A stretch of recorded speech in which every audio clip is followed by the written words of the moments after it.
You clicked on this video because you either 1. Wanted to start your YouTube journey, or number 2, you are at a point where you want to level up, maybe you want to get monetized. If you're new here, my name is Espion. I have over 10 years of experience in the video industry and 4 years of experience by helping bigger YouTube channels. A quick note, I assume at this point that you either 1 have a YouTube channel or have a Gmail in order to create one. If you don't, go ahead and create your channel. Don't overthink about your name and your YouTube handle and niche and stuff like that. I will be covering everything in this video.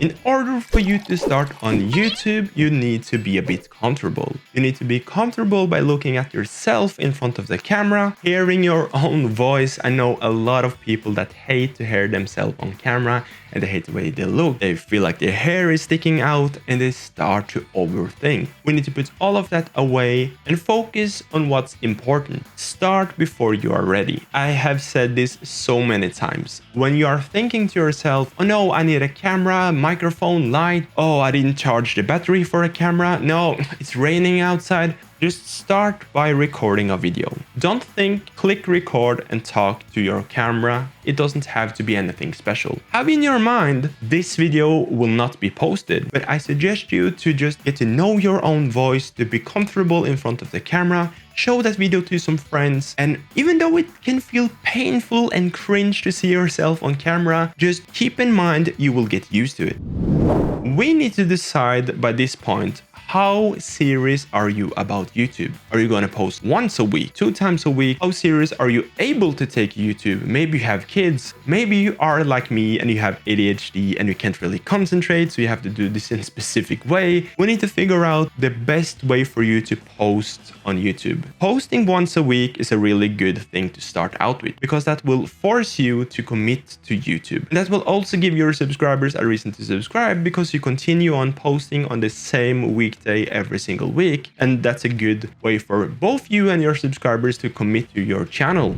It's perfectly fine to stick to your phone and just use a cheap light if that works for you. My setup right now isn't anything special. I still use my phone, but I have a good microphone and I have some good lights in order to make this studio, I guess, a bit better. But if you are at a point where you feel like, okay, I want to level up my channel, I've been posting a few videos, I sort of understand what my audience want me to make, then it's time to take a step back, look at your own videos. There are a bunch of tutorials and a bunch of stuff that you can tweak in order to make your videos better. What you don't want to do is to spend too much time overthinking at this step as well, because you can always do better, you can always edit for another 4 hours, but if you're able to, you should just pay someone to edit your videos, because there's no point of you spending all of your time making scripts and editing your videos if you're not able to post content, because you continuously tweak those edits and those scripts. Have that in your mind when you're creating your videos.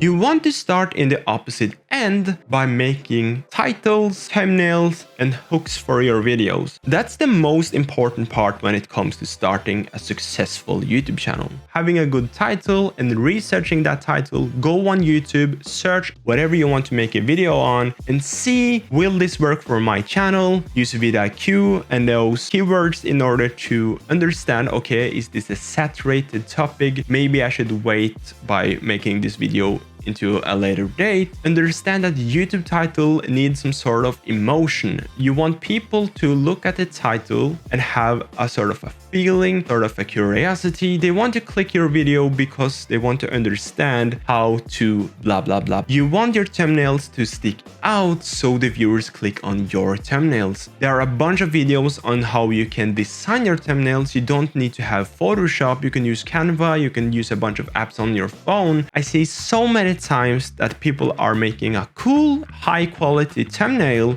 but the text are too small or the colors are really off. And let me know in the comment section if I should make one of those videos on how you can make better thumbnails. At this point, I want you to subscribe if you enjoy the content. We are not done with the video, But if you are able to, subscribe and hit the like.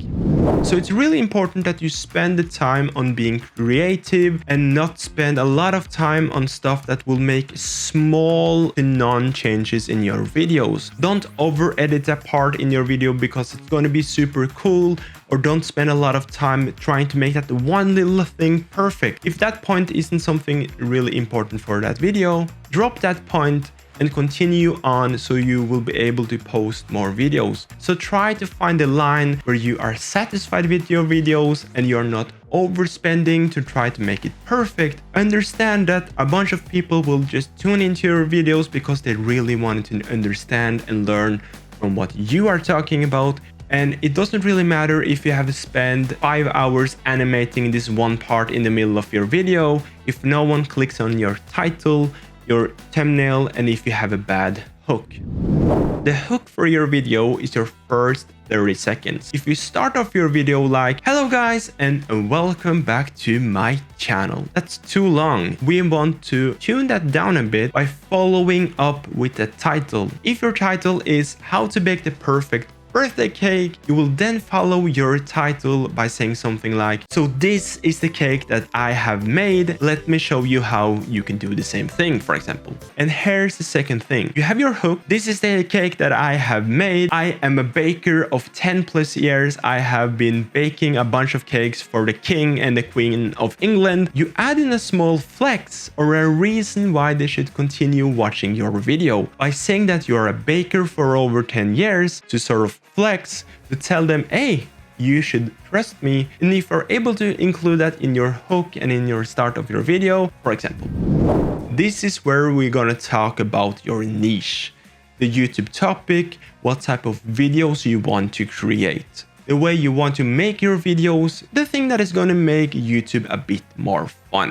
When you are creating videos, it has to be something that you're interested in. It has to be something that you know a bit about so you're able to post more and more content. You don't need to niche down.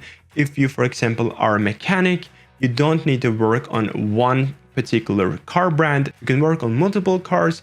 You can do different stuff in the garage, but you want to understand that you are a mechanic, you have a mechanic YouTube channel. People will most likely not click on your video if you are traveling for a vacation or something, or if you're baking a cake, unless you're baking that cake inside of a car. To find your niche can be a bit hard, and at this point I want you to try and fail in order for you to understand, okay, this is something that I can continue talking about, or this was something that I didn't enjoy making.